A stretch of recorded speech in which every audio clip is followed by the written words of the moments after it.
So, welcome to In Cadence. This is season 1, episode 4. Welcome, Pax, wherever you are. Let's go. Hi up. As usual, this is Keith, 43 Flea. And I'm Ken. I'm 51. And in the gloom, the Pax call me Shredder.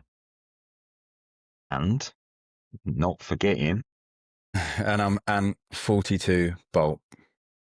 Welcome, Bolt. Welcome. Right, we're going to crack on with the Warmorama. So, this part of the Warmorama, I kind of have to hold my hands up and say I can't play because I've got some sense of your origin story. But Flea, all the glory is yours today, brother. So what's your best guess on... Well, it's opposite to what we had with Westy last week, where I named Westy. So, yeah. All right, let's put it on the other foot. I'll have a go with Bolt then and see what I can think. So, Bolt, immediately I start thinking lightning. Then it could even be something like nuts and bolts, maybe if you're a fabrication engineer or something like that, where you're working with metalwork. But then again, it could be something a bit nuanced, and maybe you could have like a high school record for 100 meters and they've called you after Usain Bolt. Yeah, quite a few options actually. But I think if maybe you've been struck by lightning. So I did have a high school record, and that was for hurdles, and that stood for quite a number of years since I left, but it's probably been broken by now, but that's got nothing to do with it. So my nickname comes from the job that I do. So I'm an electrician. So Bolt come up like a bolt of electricity, I suppose. And yeah, that's where it comes from. And my son actually comes to F3 with me from time to time, and he was named Lightning. So they linked that there. Yeah. Nice, isn't it? Nice. Welcome. Really, really excited to have you here. Obviously, we're not far from neighbouring AOs. So cool. The next part of the Warmorama then is if you were embodied as an exercise, what would... if you imagine we were there and you said the next exercise is the bolt, what would you be embodied as? Well, I think you'd probably guess it by taking part in my BDs. I always start 99% of my BDs. I start them with a diamond merkin. So I would probably be a diamond merkin. Can you explain what that is? Because not everybody listening in or watching in will know.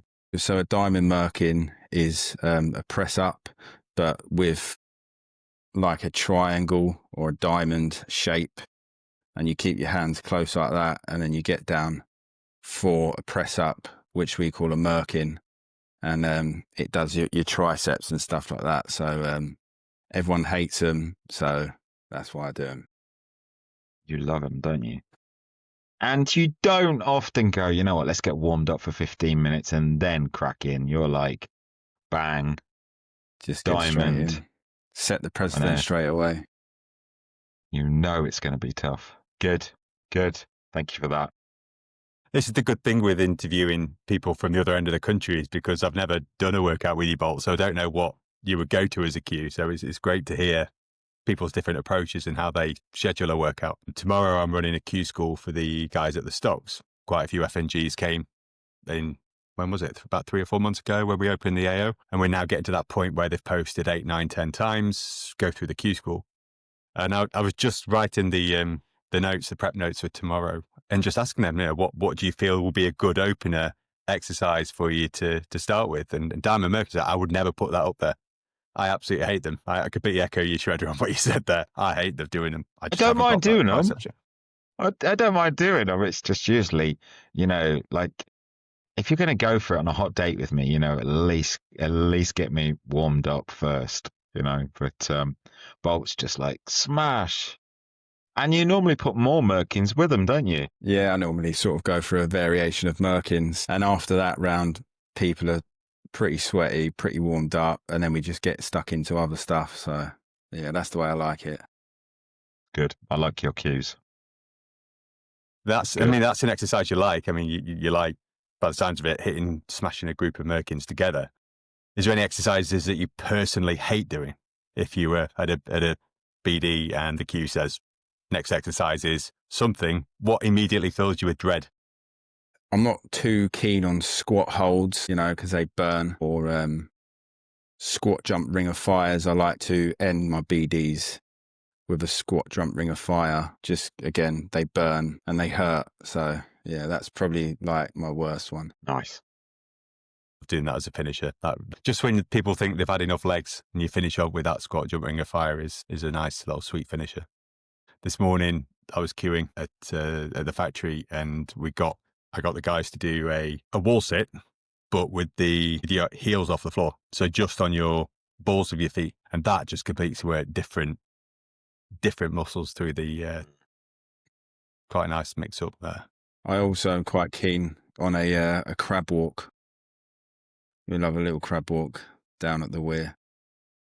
Crab walks. It's interesting.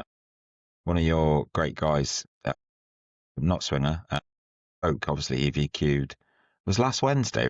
Yeah, it was last Wednesday, yeah. We had a fair few bits of crab walking in there, and his ring of fire at the end was nasty, wasn't it? The plank one. Yeah. Do you remember? Yeah. He's done really well. Seen him come in and build himself up. He's one that I've been proud of. Yeah. He's done really well. We're going to get some of those guys, you can talk some more about them later. I mean, one of my things I'd say with him was a couple of months ago, he really fed the horseflies, didn't he? And he had a massive, it ended up being a little crater. If it was on the moon, it'd have had a name, and even that he's handled well because, man, beasties. We hate them beasties. Yeah. Good. That's the motto of F3, iron sharpens iron, right? So right. He showed the strength to keep going, yeah. Packs feed the beasties. Now, you like some tunes, don't you, Bolt? You like a bit of music. I do. And quite often you guys have some nice stuff playing, either just songoramas or just in general. But what's your favourite song for a BD? What's the one you've either used or you've been to and go, you know what, this is literally the top tune for me in a songorama round?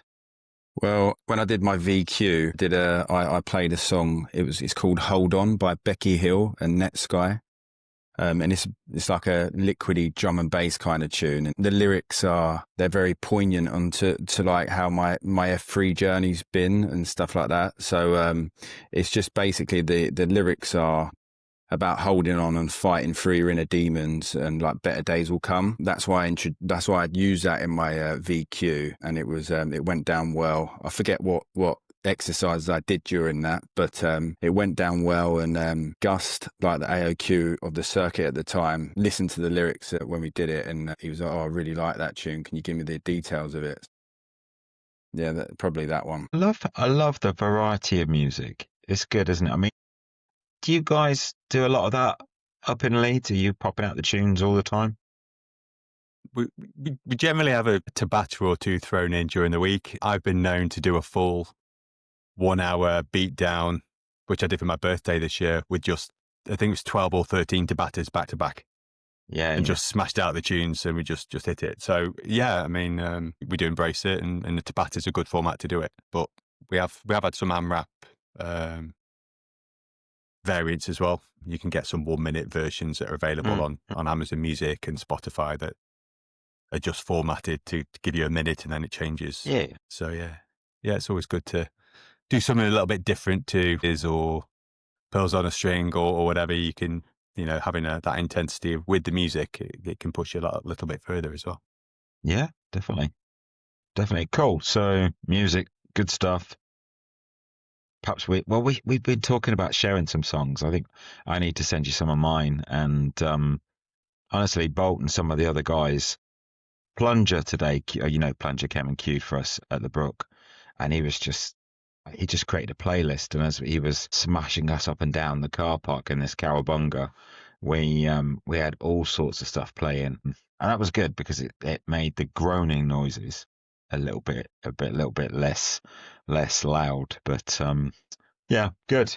Well, there you go. That's the Warmorama, Songorama, all done. Should we get on to the main event, the thang for today? Yes. Let's get cool. stuck in. Right. Well, I've not had a chance to work out or post with Bolt or even meet face to face yet, so this is the first time I get to ask him about his F3 story and stuff. So let's start at the beginning, Bolt. Please, could you just tell me and tell the rest of the packs about how you got into F3, who EH'd you, how you fell into it, and how long ago that was? Yeah, sure. So I was EH by a PAX called Sprocket. He lives down the road from me. He's since stopped coming. Keep trying to get him back involved and stuff like that. He keeps promising. He's been down to the Weir once or twice since it started. But yeah, no, he met Gust, and Gust EH'd Sprocket. So yeah, Sprocket rang me up and just said, look, I did this thing. I think you'd really like it.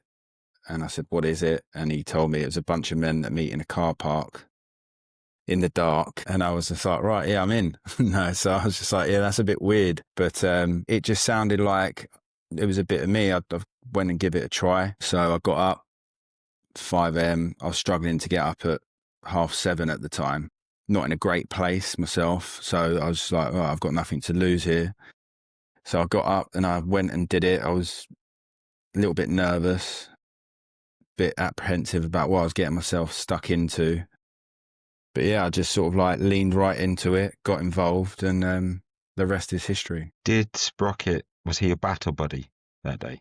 No, my battle buddy was actually Tackle, who was one of the AOQs at the time of the circuit in Brooklands in Surrey. So yeah, he was my battle buddy. Obviously, that first time you got called FNG a lot. What was it like hanging out with that bunch of guys in the car park? Obviously, you'd gone in going, this could be a bit weird, but got nothing to lose. But what were your kind of feelings about the exercises and about how you handled it? Because I'm assuming when you came into it, you weren't a big sort of, giant of a man. You were fairly trim. I mean, you seem to be keeping yourself well through life. What was it like though, hitting that hard fitness? So yeah, I got involved with it. It took me a little bit of time to adjust to all the lingo and stuff like that, but I didn't let that be a deciding factor for me. I just jumped straight into it. I thought I was like quite fit-ish, but yeah, just got into it, and it was hard. I actually like threw up on my first one. They call it splashing Merlot. We was doing a 4-stage cowabunga, I believe, or something like that. And the queue at the time was a guy called Mario. He's from the Landing. So I've not actually met him since because he went out, and I know he's back around now, but we haven't crossed paths. We haven't crossed paths yet. And he was the queue. He was a visiting queue because it was a brand new AO. I started in the second week. So yeah, I was doing some lunge walks and I just chundered. I just like ran off to the side, threw up on the grass, but I just was like, there's no way I'm stopping. I just jumped straight back in and just cracked on. And Tackle tipped his hat to me and was just like, his words were something along the lines of like, this guy's here to stay. Excellent. So I kind of remember you saying this before about puking up. Obviously, if you're American at this point, there are a number of terms that we use. Did you say chunder a minute ago? Yeah, I said chunder. Yeah. So chunder. Obviously, a few Scots around. Americans, they say Huey and Ralph. Huey and Ralph. There's a lot in there. Hurling as well. You hurl up. Yeah. Yeah, chucking up. Yeah. Anyway, welcome to our little island where we have a lot of words for not many things. I was thinking about a couple of the questions we've got coming up in a while, actually. And I think if we had a roll here, Flea, just, an average roll, and had a pip and brought it out and said to every guest, what do you call this? I think we've got about at least 15 names for a roll here, haven't we? Okay, so a bread roll. So yeah. Yeah. I could immediately think of at least half a dozen. I know. At least. I know. So, yeah, well, hats off to you for being sick and for cracking on and not giving up. I've seen one guy recently in a similar position where I was a bit like, oh, he's about to bring the carrots out, isn't he? But he managed to just hold it back. Keep it down. I know. Good. Go for it, Flea. So we talk about your first F as being the hook of what gets people into F3 is that fitness, that first workout. And as we all develop through our journey, we improve and we would get right and we start to live right and lead right as we go through that transition. How have you seen your personal life develop as you sort of accelerate through those stages after that initial first raft of fitness improvements? How has the rest of your life improved by your involvement with F3? Yeah, it's improved quite a bit, I believe. And that's not only me saying it. Like they say the last person to notice change is yourself. So, the ripple effect of F3 has been, it's been quite immense, I believe. Like I've been a better father. I've been better in work, been calmer in certain situations and stuff like that. It's helped me deal with different personalities and stuff like that. So yeah, it's had a huge impact on my personal life. And have any of the leadership skills that you've learned through F3, so it's becoming an AOQ, has any of that transferred into your work, your day-to-day life? Yeah, it's taught me, like I said, how to deal with different personalities, because F3 throws all different people in a big like boiling pot. People that I would not normally cross paths with in everyday life, So the people that I sort of choose to spend my time with is people that are similar to me. And obviously you get all different kinds of people coming into F3. So it's taught me how to like deal with different people and different narratives, different people's point of views and stuff like that. Do you find, because lots of us, before we find the values in F3, are in that place where we kind of know that we shouldn't leave people behind, but often life is quite cutthroat and some people would tread on a person to get ahead. Do you feel like that's one of the areas where it's helped you to try and, I don't know, either maybe be more gracious to people or be more like, just give them time. I want to understand them before I go, that's my sort of person or not. Has that value been helpful for you, leaving no one behind? Yeah, I mean, it's definitely given me extra patience with people. Definitely has, because the way when we started the Weir, that was one of our sort of main objectives to never leave anyone behind. I know they say that in F3, but a lot of people like coming to the Weir because literally no one is made to feel left out. We always like finish strong and we always go back for the 6. So yeah, that has given me in life, it's given me that ability to step back and instead of jumping on someone, step back and just, taking that little bit of extra time to think rather than just speak. Thank you for that. But no one's perfect. I'm still trying. Right. And that's what it is. It's a daily improvement, isn't it? We talk about that 1% daily improvement, and that's what we encourage, is that we all make ourselves that small amount better each day. And day by day, that compounds and makes yourself significantly better over the years. One skill I found very useful for me in my work environment in particular is the whole VAPE acronym. Is as a leader, setting that vision, the articulation, the persuasion, and the exhortation to convince someone or to mobilize the team to do what you want them to or need them to do.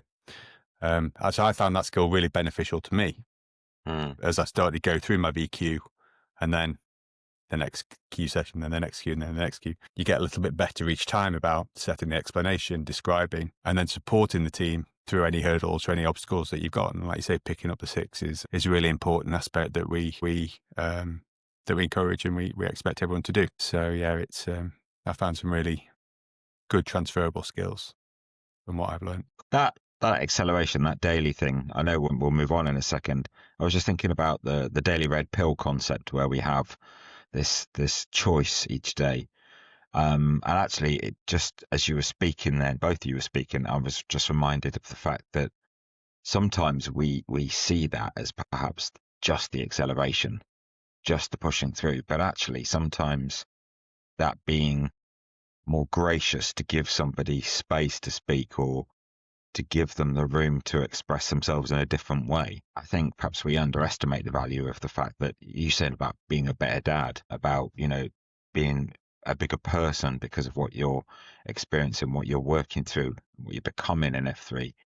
That side of that daily red pill, I think a lot of packs, perhaps they don't even realise that that's part of the pill that they get to take each day. You know, instead of just being just small and little with people, we get to be bigger because we're part of something. It's just improving our whole self, you know. Anyway, I'm going to get on metaphysical in a minute. Step back. Flea, keep us going, brother. Can we ask about Yeah. Yeah, let's go. Because I say I've not visited the Weir before. So could you give us a lowdown, please, Bolt, on the Weir and when it was formed and the address and all that sort of stuff, in case anyone who is listening may want to turn up and join us? Yeah, so the Weir started on the 3rd of January 2025.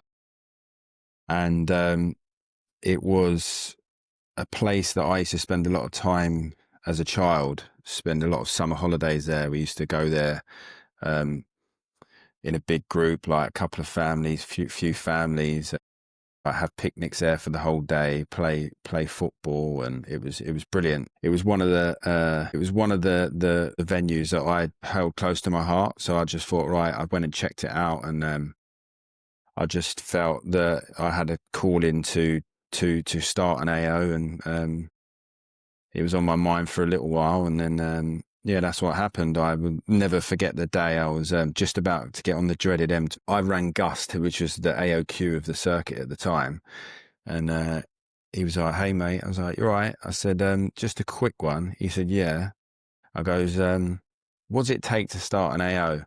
And then he literally hit the roof. He was like, "Yes, mate." And I was just like, "Well, slow yourself down, hold your horses here." And he was like, you know, little bit of colourful language going on. He was like, just do it. I was like, well, I might do it in the springtime or something like that. And he was like, fuck that. Just get in there. Just do it. Just get in, start in January.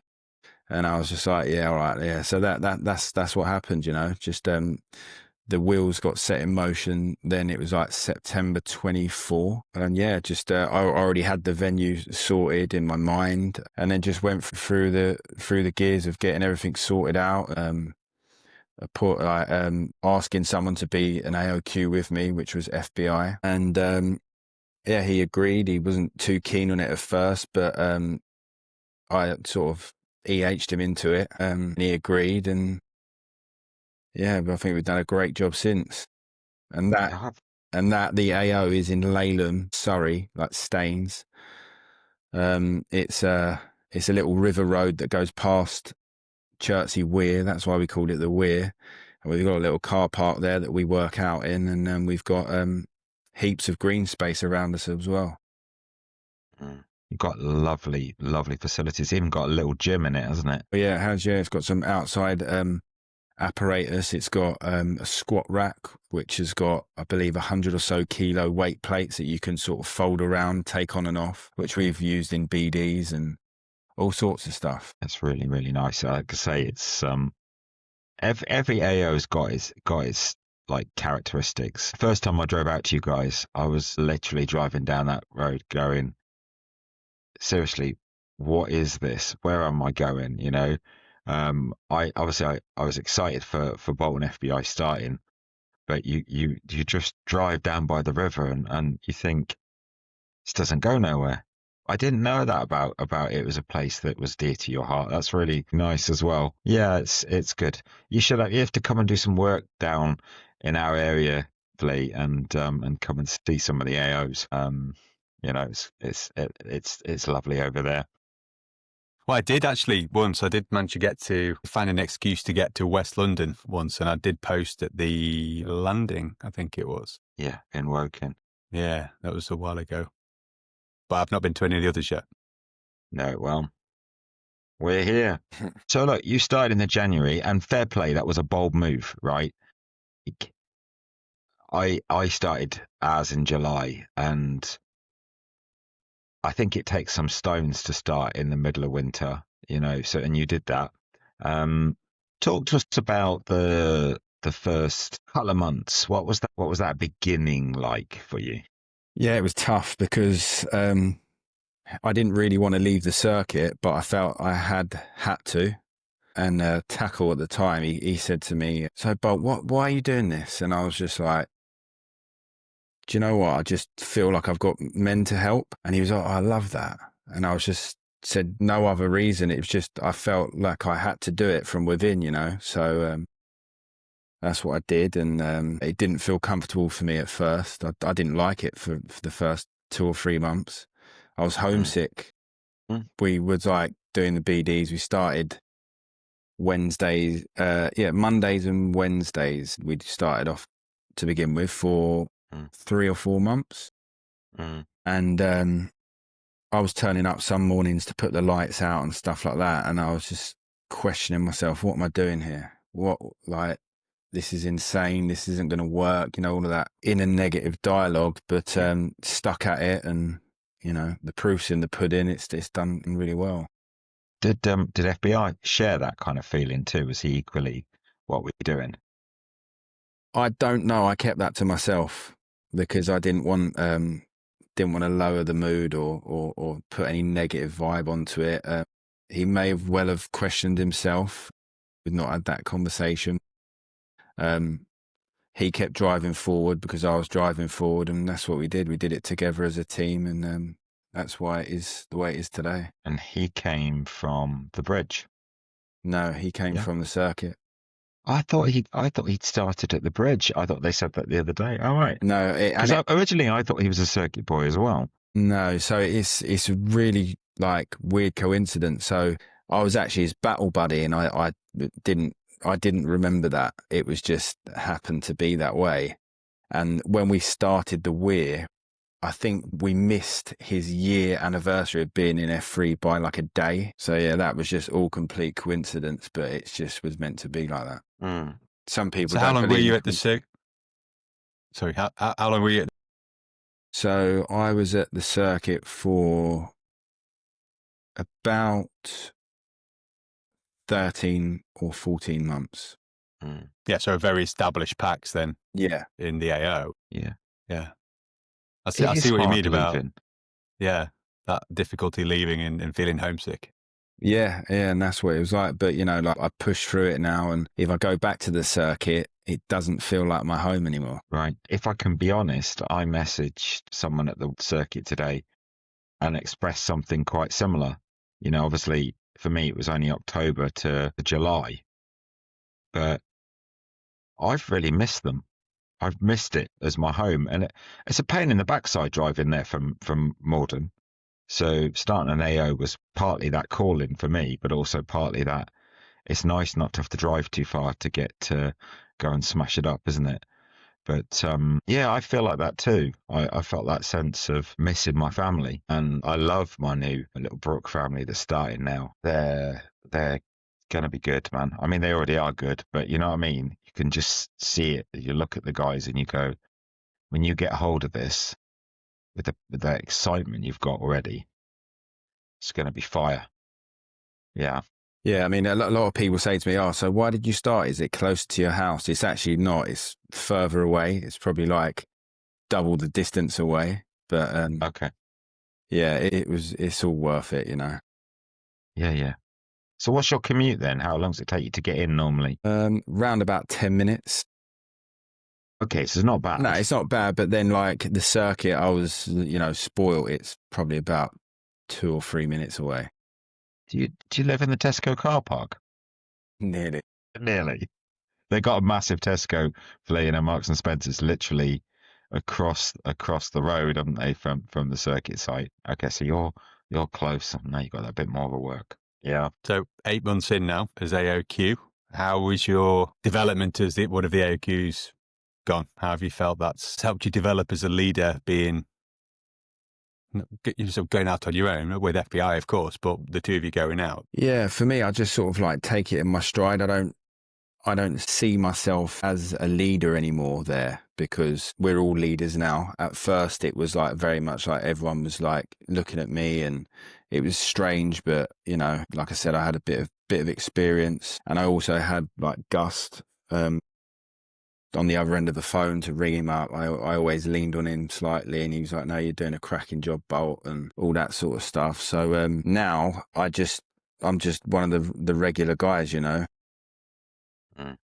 So yeah, like we've got a cracking Q rotor as well. You know, we've built some good boys up, you know, from scratch, and I just see us as one unit. I don't really see myself as the leader there, you know. You could, I mean, not that you'd want to go to 5 days a week, but you could go to 5 days a week, and there's so many people that can queue and queue well. You'd still fill a massive rotor up, wouldn't you? I mean, you got committed. I mean, their chat Flea is just, it's off the chain. People are always just chatting, encouraging, banter. When's the next BD? But just want to just take a couple of steps backwards about the leadership thing. Like, one thing that I've learned from F3 is like, great leaders don't create followers, they create other leaders. And that's exactly what we've done down at the Weir. And I take great pride in that as well. To see the development of each and every individual packs. They're all on their own separate journeys, and others at different levels than your next man. It's brilliant. It like fills my heart with like warmth, you know, seeing someone do well. And that wouldn't say boo to a goose normally when they first come in, and then like they gain the confidence. And even for myself, like, I was pretty shy, and when I first queued, I didn't even like the sound of my own voice. I mean, I'm not too keen on it now, but, you know, I can tolerate it. Well, this is why I said to you when we were chatting on the phone, I love Spotify. I love Apple. It's for radio. Not sure about this YouTube malarkey, but you know what? If you can watch us on YouTube and handle these faces, then power to you. Sticking then, thinking about this leadership thing. Obviously, you know the questions that we posted for today, and I wanted to get you to unpack failure a little bit, because the leadership development process in F3 says that failure is our greatest teacher. Failure can sometimes be painful. I wondered if you could just guide us through somewhere where you know that you failed, and tell us what you've learned about yourself and life because of your growth in leadership. What, so where I failed in F3? Doesn't have to be in F3. It's just a case of somewhere where you kind of go, you know what, I really, really cocked that up. And because of the way I've been developing and learning through F3, I can first of all say that, you know, I made a top mess of this. And what men often do when we totally spoon things up is we just go silent. We ignore it. You know, there's a big dump in the corner, and we just go. Whereas F3's letting you go, you know what, I messed that up. And this is what I've learned. And this is how I've made not just myself, but the situation better, because I've had a good, healthy view on my mistake. I mean, for the packs that know me personally, they'll know that I'm my harshest critic, and I give myself a bit of a hard time. What I've learned is to forgive myself for any like shortcomings or any failures and stuff like that, and not use it as a learning experience rather than a self-hatred exercise. Okay, thank you. Do you ask that at your circle of trust at the Weir? Do you ask for any feedback from the rest of the packs on the BD? Yeah, we do from time to time, depending on the packs. You know, so some may be more sensitive than others. But I mean, if I notice anything, I will like give feedback privately afterwards, or like during. I'll always sort of like help the queue if there's, you know, something that they might be going too fast on an exercise, or might not be speaking loud enough. I'd quietly sort of say to them, like, you know, slow it down or speak louder, you know. Or if the crowd's a bit unruly, I'll sort of try to calm them down and keep them in check, you know. Ruly Weir packs. People get excited, don't they? Yeah, they do. It's an excitable atmosphere down at the Weir, so you can't blame them. No, I know. How many did you typically get for posting each session? anywhere between sort of 12 to 20. Ooh, nice numbers. Yeah. So I think we had 17 the other day. What day are we today? Thursday. I think we had 17 yesterday. The Cindy bush is so big. There's about 4 people living in it. Could probably build a They've got to pay house. council tax on their Cindy bush now. So we've got a little bush that we keep all of our stuff. I don't know if we've still got tyres. We had a couple of tyres in there. They might have gone missing. But yeah, we've got a heap load of Cindy's and bricks. Yeah, we could build a small little extension on someone's house. No, that's fantastic numbers. That if you're getting that reliably, that's excellent. Yeah, no, we Can I are. ask a controversial question? Go for it. Isn't it almost time to be thinking of starfishing off and taking some to plant off somewhere else?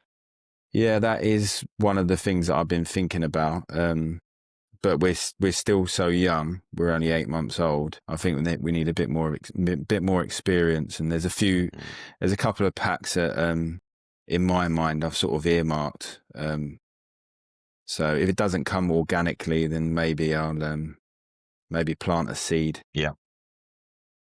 That's the thing, isn't it? It's just knowing when to turn around to people and say, come on then, because some people might be itching and other people, you can get too comfy. But I think that's a good wisdom, Bolt, you're surrounded by good men. But I think one of the things that we're reminded about is really to try and make it so the values of F3 go through people, because whether you say the next exercise is, and you do that well, and you remember when to say starting positions move and in cadence or on my down, or that's kind of the easy end of the stick. And some people get very het up about the exactness of that. And obviously form and things like that are important, but there's so much more going on in the movement, isn't there? And trying to get people to hold all of that well does take time.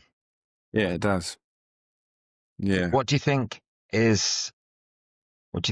good tools to help move people on in that? Have you thought about that? Because you're saying, either it's organic or I might have to chivvy some of them on. You got any ideas about what helps do that, move them on? Just sort of reinforcing the mission of F3, I suppose. Planting flags, really. Like this is, like I was given this for free, and I want to give it away for free. And I believe that the men at the Weir feel the same way, because that's how I've kind of like brought it up. It's all about giving back. Yeah. Got any more questions on that, Flea? Yeah, I mean, it opens a whole raft of questions for me on future development of those packs. I mean, we've had guys come in and join you in the last 8 months since you've been a new AO. You've seen them go through the VQ and start to develop in regular queuing. You see them develop more and more and more. Yeah, it's almost like you want to take that proud parent view, isn't it? You want your kids, you want your packs that you brought on to be developing and go on and do great things. Mm. What hopes would you have for those guys who have entered it into the Weir? What in your wildest dreams, what do you think could happen? Where do you think they could take it? Yeah, I mean, we could push it sort of into sort of Surrey, and I've got ideas of where to go and stuff like that. But we need to build them up slightly more. Like I've had some great stories of people come to me and say like, oh, like one of my in F3 and out of F3, like I'd stopped speaking to him for a little while, and I seen him on Strava liking my stuff a lot, and I hadn't spoken to him for a number of years. So I was like, right, let me see if I've still got his phone number. So I rang him up, and he was like, hello. I was like, Bill, which is Digit now in F3. And he was like, yeah, who's that? I said, do you still live down the road from the Weir, like in the next town? And he was, who's this? He was getting all paranoid. And I was like, it's Ant, mate. And he was like, oh, how's it going? Like, I said, I do this thing in the morning, what you've been sort of liking and that. So I dragged him into it, and he was very sort of, I wouldn't say he was shy, but he was reserved and stuff like that. But from his journey in F3, it's like improved him. He gets up and speaks publicly at work in meetings and does presentations and all this sort of stuff, you know. So probably a bit of a side rant, but it just come to me there. And yeah, he's one that could possibly start another AO, you know. There's many of them, and towards that kind of way, moving over towards Heathrow Airport and stuff like that. So he's got a job at your AO now. Some people watching won't know what this is or what they do. So tell us what Digit does at the Weir. So I appointed him as Weasel Shaker, and that term basically is used for someone to have a bit of a laugh, get on the chat rooms, you know, sort of giving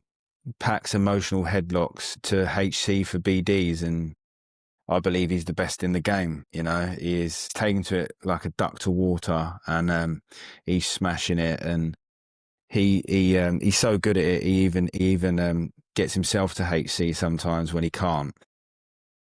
He is really good at it. You know, Lee, you were talking about how Toffee was a really good EH'er. Remember you said that? Yeah.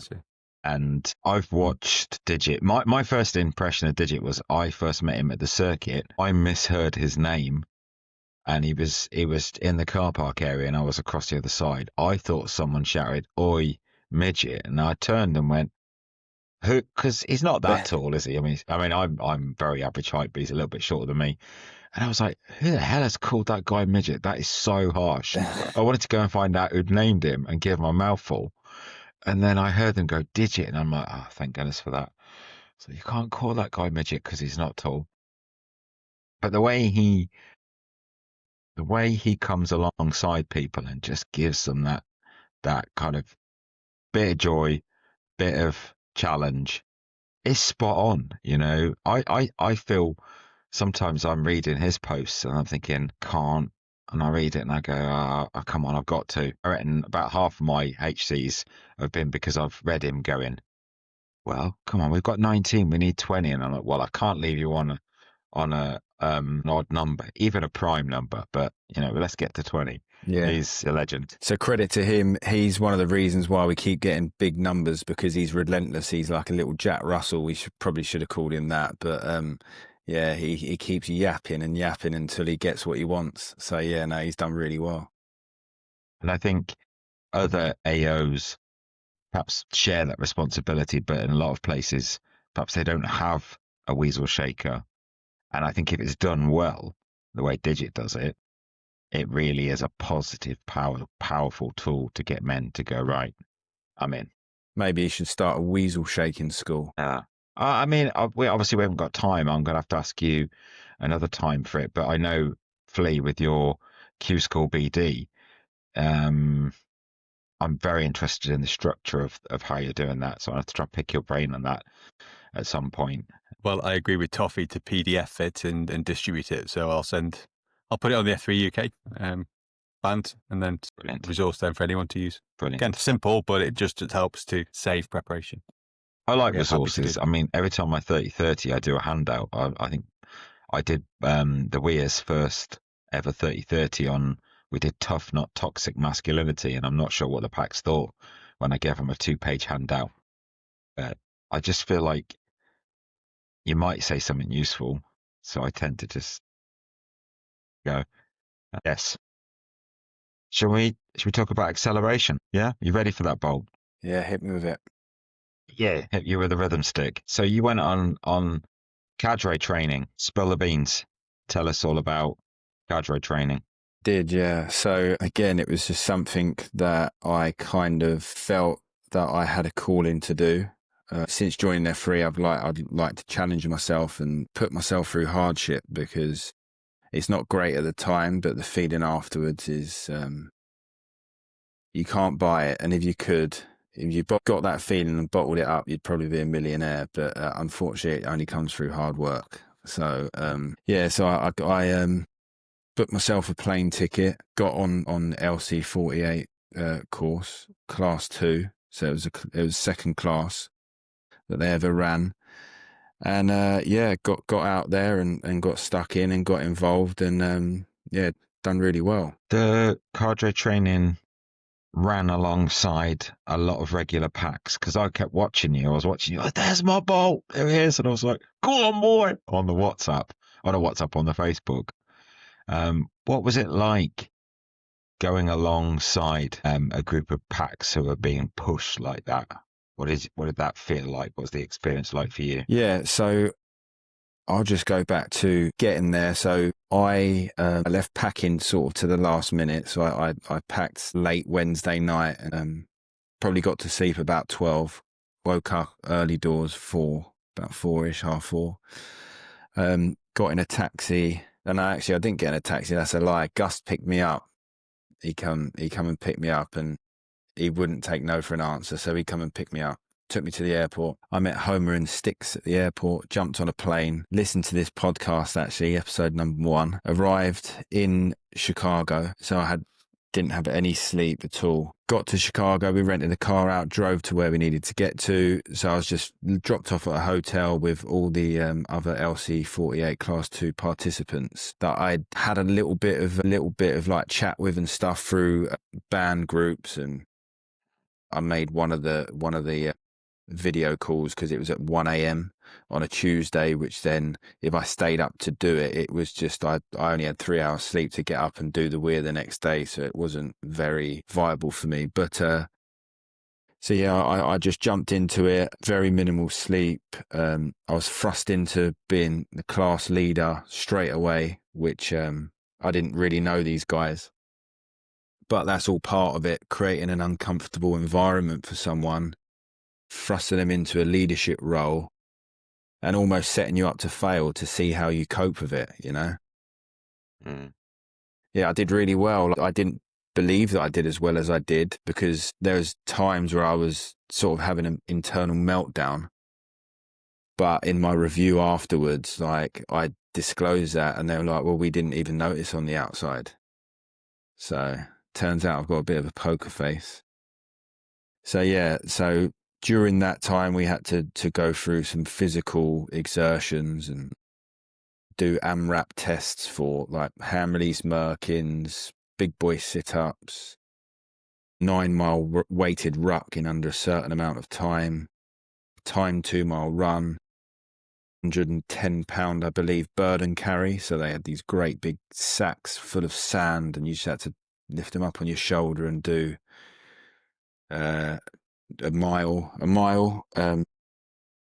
like march with that on your shoulder in a given amount of time. And then we had to then run alongside a GTE that they did. It was a new concept. It was something I can't remember off the top of my head now. Sorry, it slipped my mind. But it was their Shield Lock. That was it. It was a Shield Lock GTE event. So yeah, that the guys, they got into their Shield Lock groups and they had to carry out various evolutions like tasks, and then we had to half facilitate with them in a cadre role whilst also participating. So it was interesting, and it was the first time that I've seen anyone under the log. I've experienced being under the log in GT 55, but at this moment I was in cadre role watching the packs go through hardship together under the log, and it was actually not. I felt like a little bit sorry for them, but I knew what they'd be getting out of it. So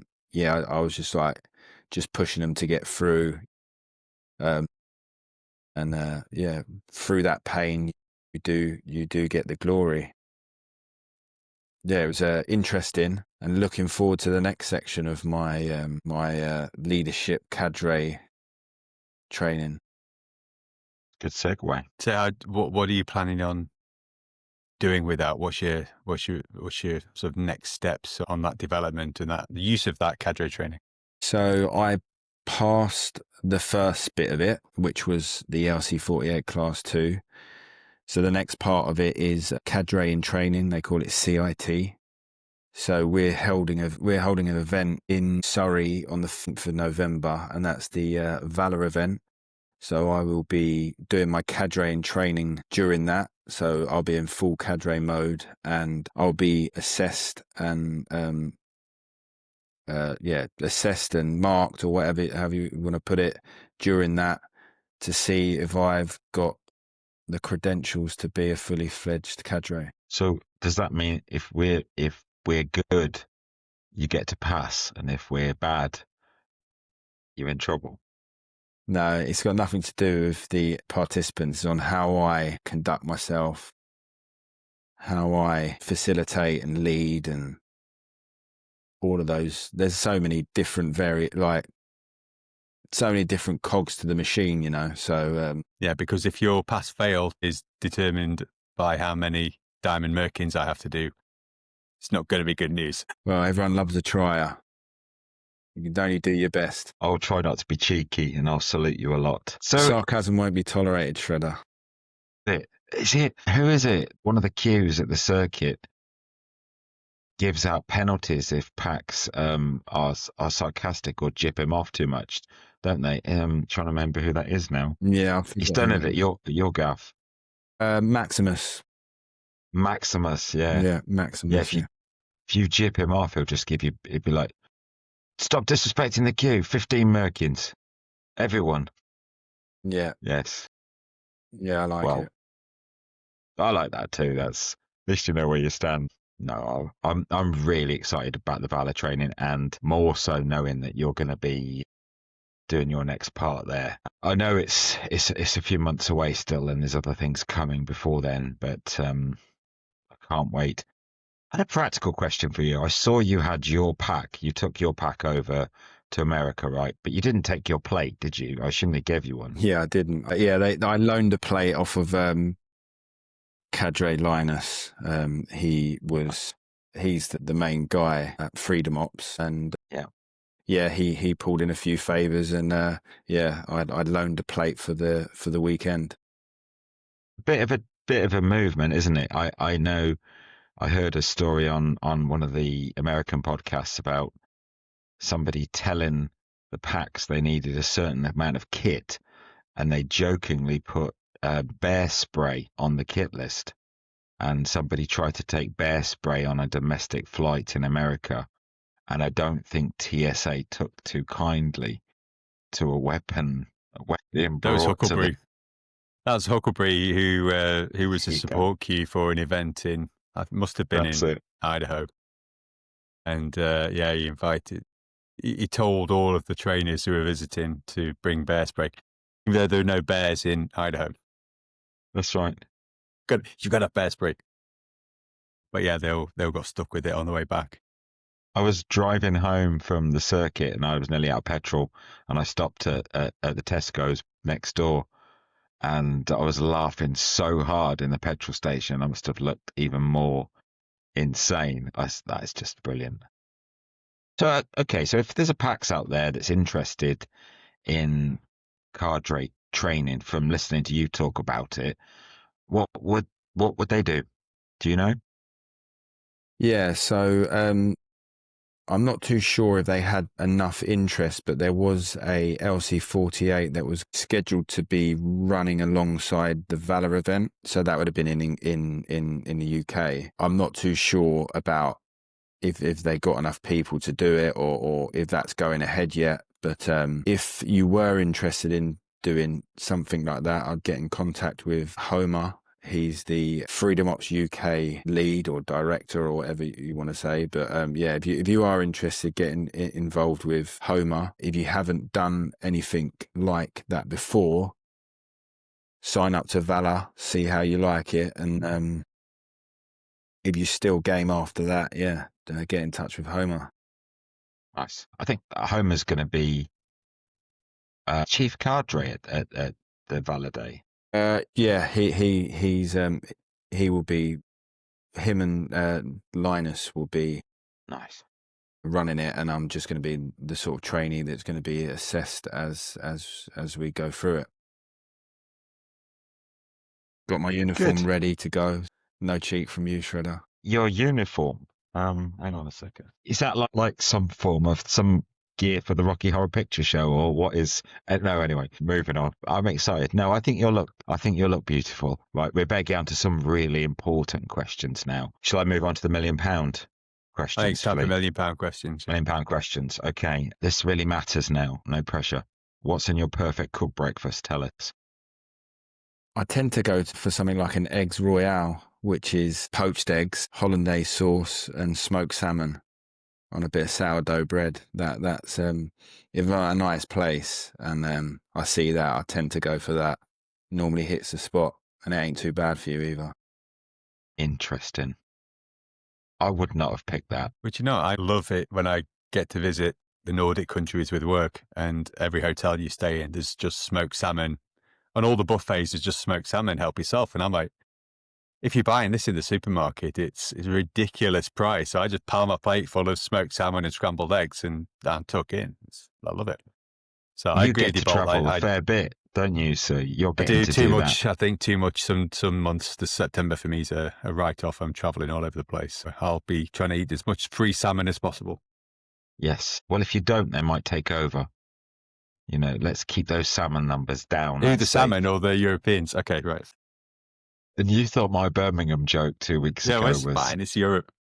It's fine. We're okay. We're okay. Okay, that's Can good. I ask £1 million question now? Yeah, go for it. Right. So you're in an elevator. You're going from your hotel room down to your free breakfast and piling up with eggs royale. Then you bump into a guy, sees you wearing your F3 t-shirt. He says, "What's that? What's your elevator pitch to the guy?" And you've got 10 seconds. So I'd just say it's like a men's fitness group. We're all there together to share hardship. We've got a little brotherhood going on. It works wonders for many. Come on down and give it a try. Good. Right. Next one then. So if you could anyone, who would it be? Because let's say you're Q and there's not a sureness over their name, and as Q, sometimes you can say to them, look, this is what we'll start with, and if you need to change it, you change it. Who would you and what would you want to call them? So if I could anyone, it would probably be Jimmy Carr, because he is just funny. I love his humour, his banter, he's intelligent. He'd be class. Yeah, that's who I would get down if I could. And his name would probably be Plastic Man or Botox or something like that. Botox. Or Tax Dodge. Yeah, Tax Dodge. Famously known for. You could also, with him, because it's not quite right, but you could call him Seal Claps because of his laugh. Yeah. It's a bit, yeah. Jimmy Carr, man. I am loving that. You know what? When I was working at Download this summer, they had a sign up on the shop next to us saying, if you could have dinner with anyone, who would you have dinner with? And was a few okay answers there, obvious stuff at a metal festival. And I wrote Brian Blessed. And I'd love to sit down with him. And I know my EH person, which I'm just gonna keep hold of it because one day I might get interviewed and get asked. Jimmy Carr, that standout. I love it. Yeah. So yeah, if Jimmy's listening, get yourself down to a local AO, mate. Yeah, come down to the There you Weir. go. Address will be on the show notes. There you go. That'd be so cool. I'm going to ask a question slightly different to what I was going to ask. I'm interested to talk to you, Bolt, about culture of F3. And if you could pick a couple of words at random or a few short phrases, what would you describe as the main highlights of culture that we have within the movement? Camaraderie, togetherness, just a unit and how people feel so at home, and we're there for one another in many different ways, and something that really made me happy was when we started the Weir, these guys had come together. They didn't know each other from Adam, yeah, and they come together and they started organising, doing things outside of F3 together, like going to rugby matches and stuff like that. And I was like, wow, look, they're flourishing, they're making friendships, they're doing stuff outside of F3, That's what it's all about for me. When that fellowship kicks in, it's great. It takes it to that next level, doesn't it, to get you on that way. I don't know if you've seen it, but this week released on the F3 Nation YouTube was a video about the story of Cardinal. Mm. And if you've not watched it yet, I encourage you to, as soon as you finish this, find it on the YouTube playlist under F3 Nation and watch it. It's about 10 minutes, 15 minutes. I was crying all the way through. Yeah, no, I've not For me, seen it's that. absolute perfect summary of what we are, what we do, what those 3 Fs mean for Cardinal's family.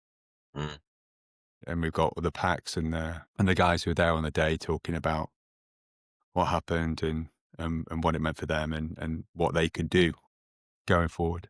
So yeah, fully encourage you to watch it after. It's really heartwarming. Horrible story. Never want to see that happen to anyone, but for me, that summarizes it perfectly. That video really, I remember going back to when we did the convergence for Cardinal in the new year. You know, a number of things stand out. The fact that it was -8 and all the properly bearded people like Bolt basically looked like Father Christmas's love child. All your beards were white, frozen up, and I pulled my lower back, so I was gonna just not go. And some pack said to me, "Just go anyway and do what you can do." And it just was so powerful. And from the get go, knowing that, like me, he was a pastor, and the fact that he died on his VQ, like, I understand that. We all know what death is. I said to a few of our packs at the circuit, I understand how challenging that is for the family, because if I died, I know at some point, even a nice church is going to turn around and go, you know what, we need our house back. And the way his brothers picked them up, and I bet they felt so frustrated they could only do some things, but it was so powerful. Yeah, you're right. Can we link that in the show notes too? Yeah, definitely. We can put that. We'll put that on. Yeah, hot link in, can't we? Yeah, massive. What's the best thing in real life that you've done because of being in F3? The best thing that I've done so far from being involved in F3 is I did my first marathon in April. I did the Brighton Marathon, and I raised about £2,500 for the Royal Marsden Cancer Hospital. And yeah, that I probably underestimated it, and I didn't train fully for it, and I've learnt the hard way, like through failure again. So I'm doing another marathon in March. I'm going to do the Rome Marathon in Italy, and that's all just through it. Yeah, that's it. Did you have any toenails fall off? Yeah, I had about 4. Okay, yeah, about 4. Yeah. No one tells you this before that you start doing longer runs. I did Leeds 10K. Again, I hate my running, and I never did anything above 5K before. So to do 10K for me was a big step. No one told me this before I went on a road run for 10K. You may lose a toenail. Make sure you look after your toes. Wear good socks. I said I'd never mention socks again, didn't I? No, Yeah. so I was just about to say I'm going to go and get some of my 5-toed socks. I've showed Bolt them. I showed Tackle on Saturday, Bolt, and he looked at them. I thought he was going to spill Merlot, and he told me to put my feet away because they look freaky. Yeah. I feel like we should have a sock off at some point with No, the Yanks. One of the poignant moments, actually, going on the toenail thing, during my experience in the Brighton Marathon, someone had a sign held up like "toenails are overrated. Think of the kudos." Great. That summarized it perfectly. Yes. Yeah, I've never lost a toenail before. It's enlightening when it happens for the first time. It's like, oh, that can actually happen. Yeah. Did you get nipple burn? No, because I learnt in previous experiences, I just got nipple plasters. So yeah, nipple plasters.